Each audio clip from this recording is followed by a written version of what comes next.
എന്നെ സംബന്ധിച്ച് ഭാഗവതത്തിലേക്ക് ആഴ്ന്നിറങ്ങിയപ്പോൾ മനസ്സെന്താണെന്ന് അറിയാൻ കഴിയും. അതൊരവസ്ഥയാണ്. അതിനൊരു ഡെഫിനിഷൻ ഏറ്റവും എളുപ്പം അതാണ്. അവസ്ഥയാണ്. അതൊരവയവമേ അല്ല. അവയവമായിരുന്നെങ്കിൽ നമുക്ക് ആരെങ്കിലും നല്ല ഒരു മനസ്സ് വാങ്ങിച്ച് ഫിറ്റ് ചെയ്യാമായിരുന്നില്ല. ആ അവസ്ഥയെ ശുദ്ധീകരിക്കുന്നതാണ് ഭക്തിമാർഗം. അല്പം നാമജപം, അല്പം യോഗ, അല്പം പ്രാണായാമം. മനുഷ്യൻ്റെ മസ്തിഷ്കത്തെ ശുദ്ധീകരിക്കാൻ ഏകമാർഗം മെഡിറ്റേഷൻ അല്ലാതെ വേറെ ഒന്നുമില്ല. മരുന്നുണ്ടോ? അപ്പം ഇതൊക്കെ നേടിയെടുക്കാവുന്ന ഒരു മാർഗമാണ് ഭാഗവത ഭക്തി മാർഗം. ഞാനതുകൊണ്ട് ഇതിലേക്ക് തിരിഞ്ഞത്. മാസം ഒരു 4 യജ്ഞം നടത്തി വരുന്നുണ്ട്. പിന്നെ ഇതിനകത്തുനിന്ന് നേടാവുന്ന ഒരു കാര്യം പറഞ്ഞല്ലോ, പണം കൊണ്ടോ മറ്റൊന്നും കൊണ്ടോ നേടാൻ കഴിയാത്തൊരാനന്ദം.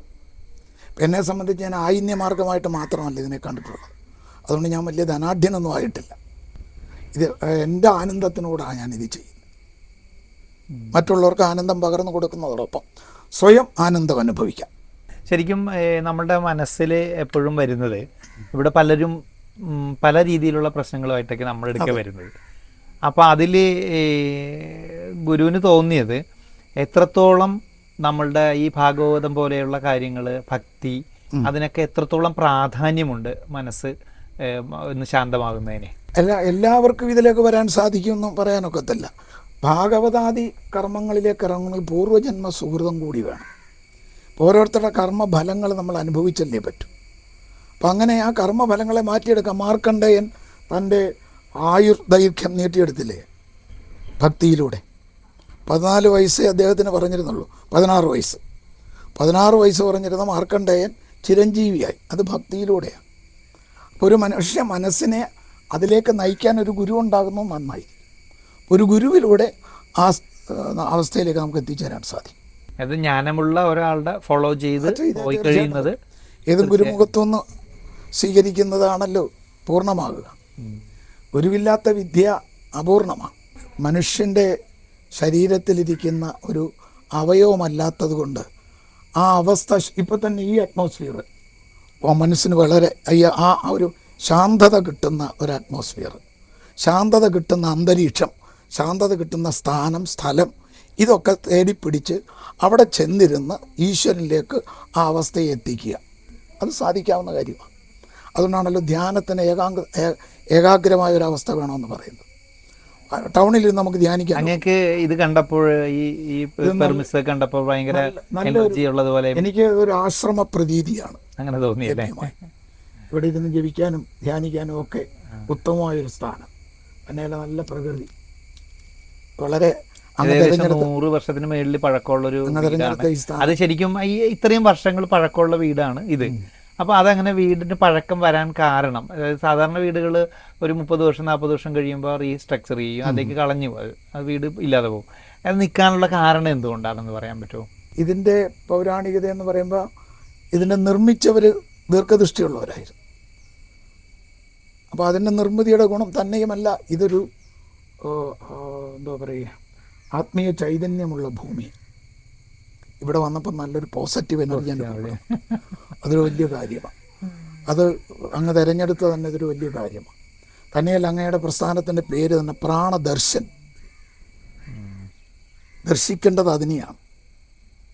അതെവിടെ കുടികൊള്ളുന്നു? നീ ആ പറഞ്ഞ പ്രാണൻ.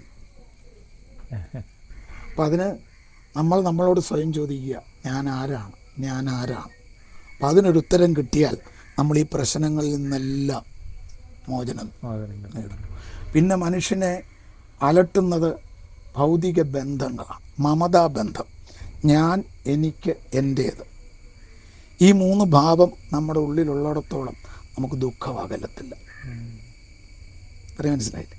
ഞാനെന്നും എനിക്കെന്നും എൻ്റേതെന്നുമുള്ള മമതാബന്ധം ഒരു വ്യക്തിയിൽ അടിയുറച്ചു പോയോ അവൻ ദുഃഖിതനായിരിക്കും. അങ്ങയുടെ പേരെന്താ? കിഷോർജി. അത് അങ്ങയുടെ സ്വന്തമാണോ? അല്ല. ആ പേര് പോലും വേറെ ആരോ തന്നതാണ്. ഈ ശരീരം അങ്ങയുടെ സ്വന്തമാണോ? അല്ല, ആരോ തന്നതാണ്. അപ്പോൾ സ്വന്തമായൊരു പേരോ ശരീരമോ ഇല്ലാത്ത നമ്മൾ എൻ്റേതെന്നും എനിക്കെന്നും ഞാനെന്നും പറയാൻ എന്താ അവകാശം? നമ്മളിവിടെ വന്നു, ഇവിടെ നിന്ന് പോന്നു. വന്നപ്പോൾ ഒന്നും കൊണ്ടുവന്നില്ല, പോകുമ്പോഴൊന്നും കൊണ്ടുപോകുന്നില്ല. ഇവിടെ വന്നപ്പോഴെന്തൊക്കെയോ കിട്ടി, അതെല്ലാം ഇവിടെ ഉപേക്ഷിക്കട്ടെ. പിന്നെന്തിനാ ദുഃഖിക്കേണ്ട കാര്യം? ഇവിടെ വെച്ച് കിട്ടിയത് എന്തെങ്കിലും നഷ്ടപ്പെട്ടാൽ ചിന്തയുണ്ടെങ്കിൽ ദുഃഖത്തിന്റെ ആവശ്യമില്ല. ഇതൊന്നും ഞാൻ കൊണ്ടുവന്നതല്ല.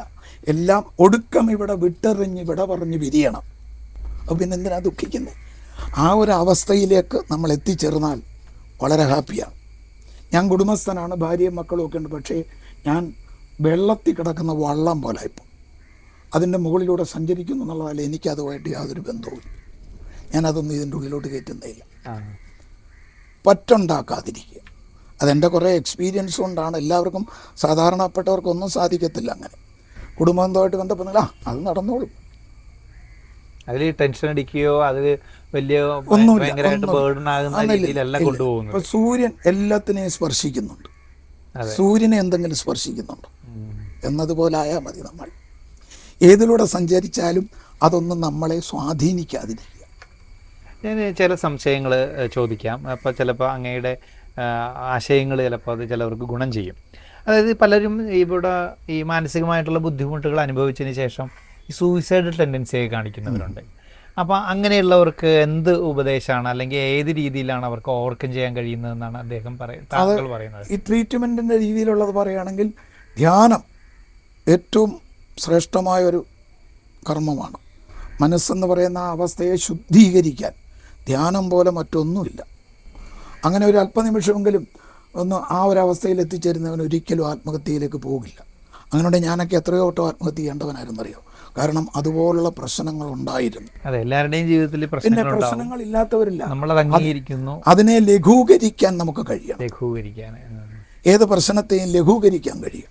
നടന്നോളും, സാരമില്ല.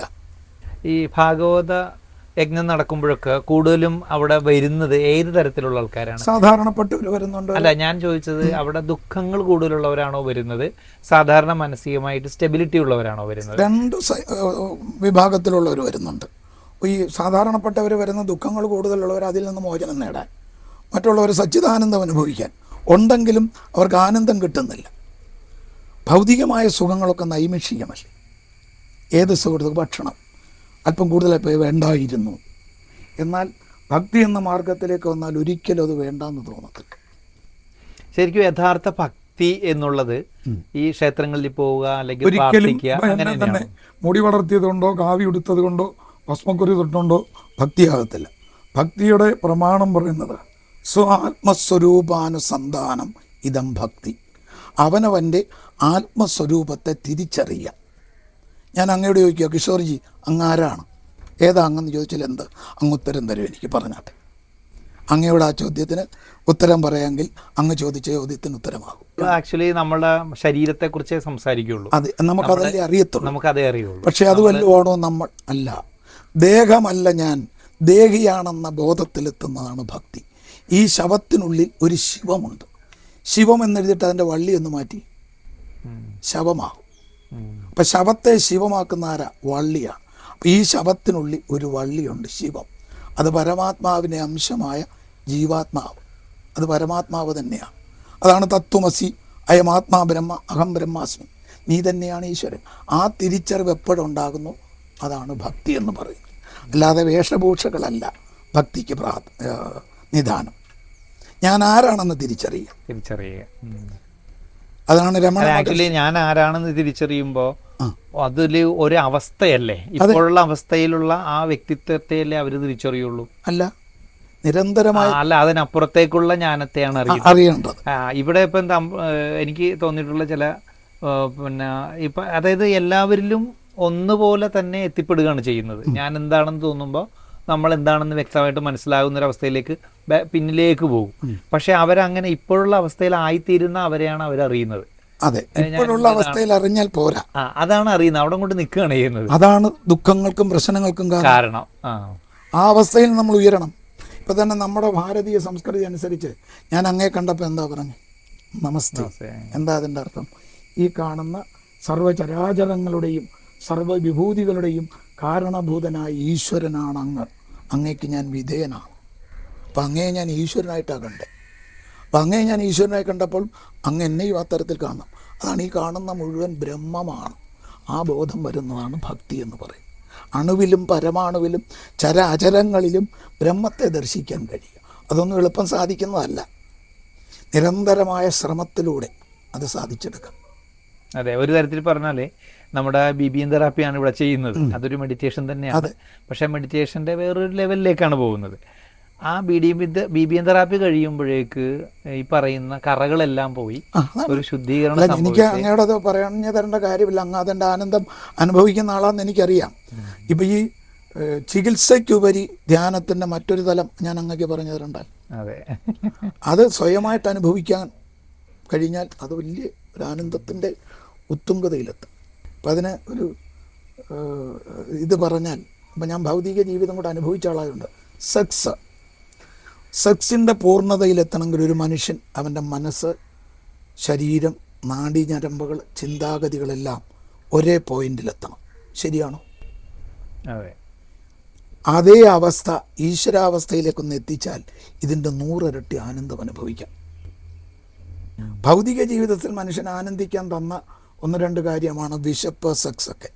അതൊക്കെ നൈമിഷികമാണ്, ആ സമയത്തേക്ക് മാത്രമേ ഉള്ളൂ. എന്നാൽ ധ്യാനത്തിലൂടെ നേടുന്ന ആനന്ദം, ജപത്തിലൂടെ നേടുന്ന ആനന്ദം നിലനിൽക്കുന്നത്, അത് നശിക്കത്തിലിരിക്കുന്നു. ഇപ്പോൾ ഭൗതികമായ സുഖം മാത്രം ആനന്ദിക്കുന്ന ആളായിരുന്നെങ്കിൽ ഇത് 2 യജ്ഞം കഴിഞ്ഞിട്ട് ആ പൈസയും കൊണ്ട് അടിച്ചു പൊളിക്കാൻ ഞാനങ്ങ് പോകണ്ടേ. പക്ഷെ എനിക്കതൊരിക്കലും പറ്റുന്നില്ല. ഞാൻ ഇതിലേക്ക് തന്നെ പോയിക്കൊണ്ടിരിക്കുക ഇപ്പോഴും. തന്നെയല്ല, ഒരു വ്യക്തിയെ സംബന്ധിച്ച് അങ്ങനെ ഒരു അവസ്ഥയിലേക്ക് എത്തിയാൽ അവൻ്റെ ഡ്യൂട്ടികളൊക്കെ കൃത്യമായിരിക്കും. ഭൗതികമായതും ഒരു മനുഷ്യനെ ഭക്തി കൊണ്ട് എത്തിക്കുന്നത് വെറും ഈശ്വരവിശ്വാസത്തിലുപരി അവനെ ശ്രേയസ്സിലും പ്രേയസ്സിലും എത്തിക്കും. ആ ഒരു 2 വാക്കേ എനിക്ക് പറയാനുള്ളൂ. നമുക്ക് അങ്ങ് കേരളത്തിൻ്റെ വെളിയിൽ എവിടെയെങ്കിലും? കേരളത്തിനുള്ളിൽ ഗുജറാത്ത്, ഭാഗവതമായിട്ട് ബന്ധപ്പെട്ട് പോയതാണോ? സപ്താഹയജ്ഞം, ബാംഗ്ലൂര്, മഹാരാഷ്ട്ര. അപ്പോൾ നമ്മളുടെ കേരളത്തിലുള്ള മലയാളികളാണ് വരുന്നത്. മലയാളികളാണ്. പിന്നെ കർണാടകത്തിലൊക്കെ ചെന്നാൽ തമിഴരും കർണാടകക്കാരും വന്നിരിക്കുക. അവർക്ക് കുറച്ച് മലയാളം അറിയാവുന്നവരൊക്കെ വന്നിരുന്ന് കേൾക്കുന്നുണ്ട്. അവരൊന്ന് ചോദിക്കാറുമൊക്കെ ഉണ്ട്. സംശയം നേരത്തെ ഉണ്ടായിരുന്ന പോലെ തന്നെ ആ ഭക്തിയിലുള്ള ആ രീതികൾ തന്നെയാണോ ഇപ്പോഴും പണ്ട് ഉണ്ടായിരുന്നത്? കലിയുഗം, ഈ യുഗത്തിൽ ഭക്തിക്ക് പ്രാധാന്യം കൂടുന്നുണ്ട്. ഉണ്ട്. ഇപ്പോൾ വേദികളിലൊക്കെ ആൾ ധാരാളം കൂടുന്നുണ്ട്. ഇപ്പോൾ ചെറുപ്പക്കാരും, ഒരുവിധപ്പെട്ട ചെറുപ്പക്കാരും ഒക്കെ വരുന്നുണ്ട്. തന്നെ ഭക്തി എന്താണെന്നുള്ള അജ്ഞത കൊണ്ടാണോ അതോ അറിവ് കൊണ്ടാണോ അവർ വരുന്നത്? അല്ല, ഇതറിയാനുള്ള ആകാംക്ഷ. എന്താണിതെന്ന് അറിയാനുള്ള ആകാംക്ഷ. ഒന്ന് അറിഞ്ഞു കഴിയുമ്പം വീണ്ടും ആകർഷിക്കപ്പെടുകയാണ് അല്ലേ? ഓക്കെ. ശരിക്കുമുള്ള ഈ സപ്താഹത്തിലൊക്കെ വരുമ്പോഴേക്ക് ശരിക്കും അവർക്ക് എന്താണ് കിട്ടുന്നത്? ഭക്തിയാണോ കൂടുന്നത് അതോ ആനന്ദമാണ്, സച്ചിദാനന്ദമാണ് ലഭിക്കുക. എല്ലാം മറന്നിരിക്കാൻ സാധിക്കും. ഒരല്പനിമിഷത്തേക്ക് നമ്മുടെ ഭൗതിക വിഷയങ്ങളിൽ നിന്നൊക്കെ റിലാക്സ് ആകും. ഇപ്പോൾ മറ്റൊരവസ്ഥയിലേക്ക് ഉയരുകയില്ലേ? അത് നിരന്തരമാകുമ്പോൾ അത് വേണമെന്നൊരു തോന്നൽ വരുമ്പോൾ അതിനെ മുറുകെ പിടിക്കും. അപ്പോൾ ഈ ആനന്ദം അനുഭവിച്ചുകൊണ്ടിരിക്കും. അവരും സ്വയം അതിൻ്റെ വഴികൾ തേടും.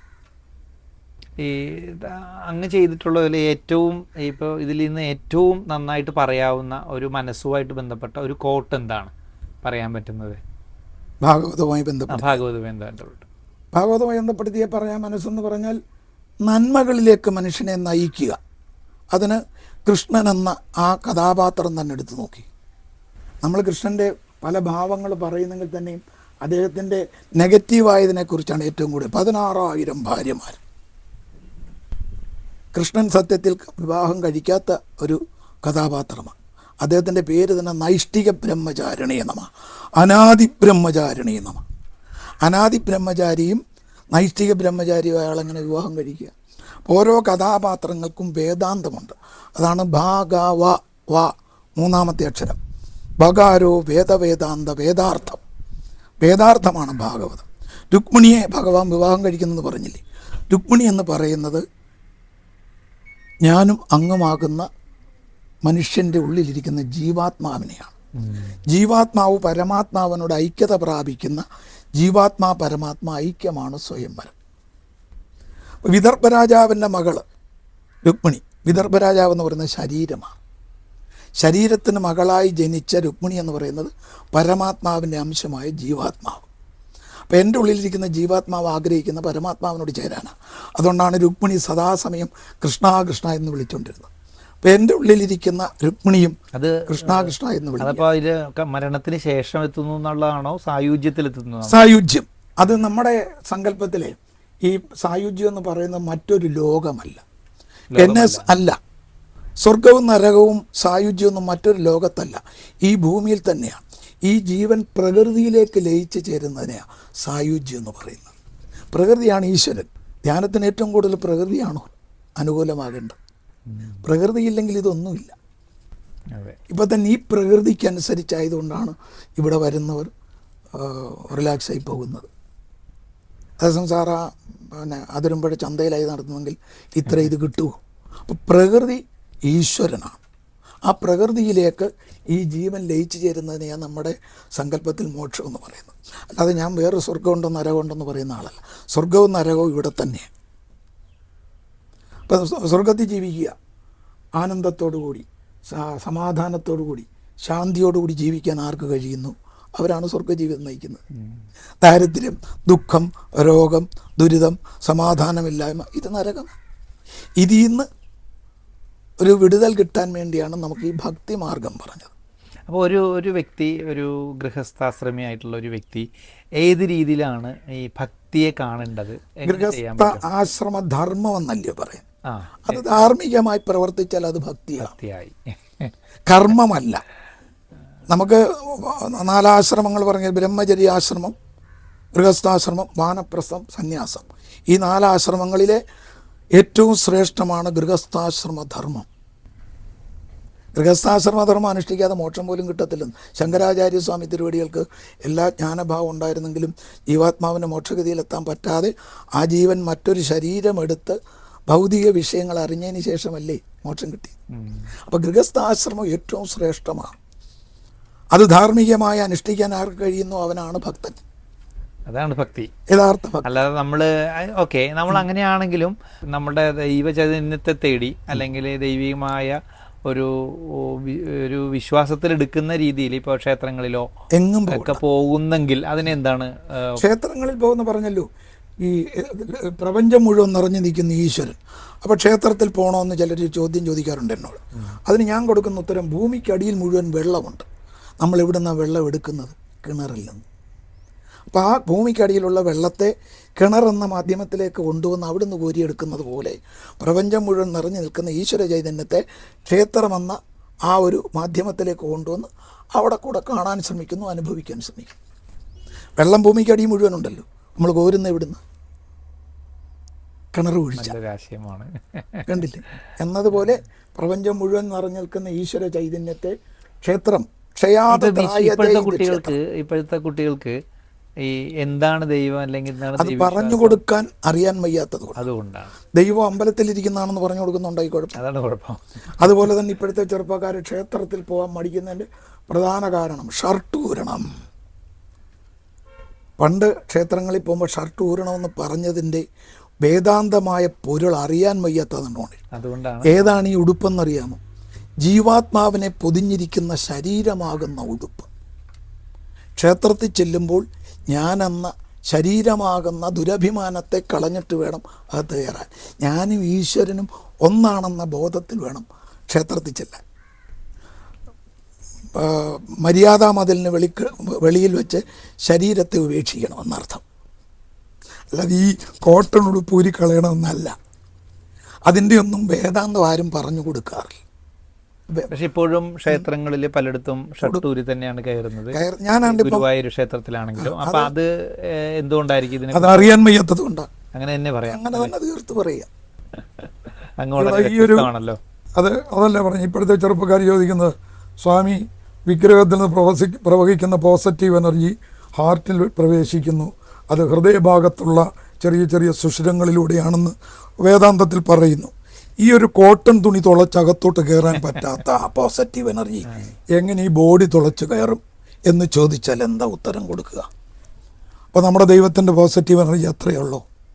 അതുകൊണ്ടാണ് വേണ്ട തരത്തിൽ ഇതിനെ ഗ്രഹിക്കാൻ പറ്റും. അങ്ങനെ അല്ലാത്ത ക്ഷേത്രങ്ങളും ഉണ്ട്. ഇപ്പോൾ നോർത്ത് ഇന്ത്യയിലേക്ക് പോകുമ്പോഴും നമ്മുടെ കേരളത്തിലാണെങ്കിലും ശബരിമലയിലാണെങ്കിലും. അതാണ് ഞാൻ പറഞ്ഞല്ലോ, ഏത് വിഷയത്തിൻ്റെയും വേദാന്തപരമായ അർത്ഥം കൂടെ മനസ്സിലാക്കിയാൽ നമുക്ക് വളരെ സുഖകരമായിരിക്കും. ആയുർവേദത്തിൽ മരുന്നിനോടൊപ്പം തന്നെ അങ്ങ് ഈ ധ്യാനവും പ്രാണായാമവും ഒക്കെ ഉൾപ്പെടുത്തിയത് എന്തിനാ? മരുന്നിൽ ഫലിക്കത്തില്ലേ? എങ്കിൽ ഇതുകൂടെ ആകുമ്പോൾ ഒന്നുകൂടെ ഫലമാകും. മരുന്നും മന്ത്രവും എന്ന് പറയുന്നത് എന്തിനാ? ഞാനിത് കഴിച്ചാൽ ഇതെനിക്ക് ബലമാകും എന്ന മന്ത്രത്തോടു കൂടി കഴിക്കണം. എങ്കിലേ അത് ഇത് കഴിച്ചാലും ഇതൊന്നും മാറത്തില്ല എന്ന് ചിന്തിച്ച് കഴിക്കുന്നവന് ഒരിക്കലും മാറത്തില്ല അസുഖം. അടിസ്ഥാനപരമായ വിശ്വാസ പ്രമാണമായിരിക്കണം ഇതല്ല, അല്ലെങ്കിൽ ഇതൊന്നും വിജയിക്കത്തില്ല. ഇത്ര സമയം ഞങ്ങളുടെ കൂടെ നല്ല വിഷയങ്ങളൊക്കെ സന്തോഷം. പ്രാണദർശനിലൂടെ അനേക ജനങ്ങൾക്ക് സൗഖ്യം നേടിക്കൊടുക്കുന്ന അങ്ങേക്ക് എല്ലാവിധ ഐശ്വര്യങ്ങളും ആയുസ്സും ആരോഗ്യവും നേരുന്നു. നമസ്തേ. നമസ്തേ.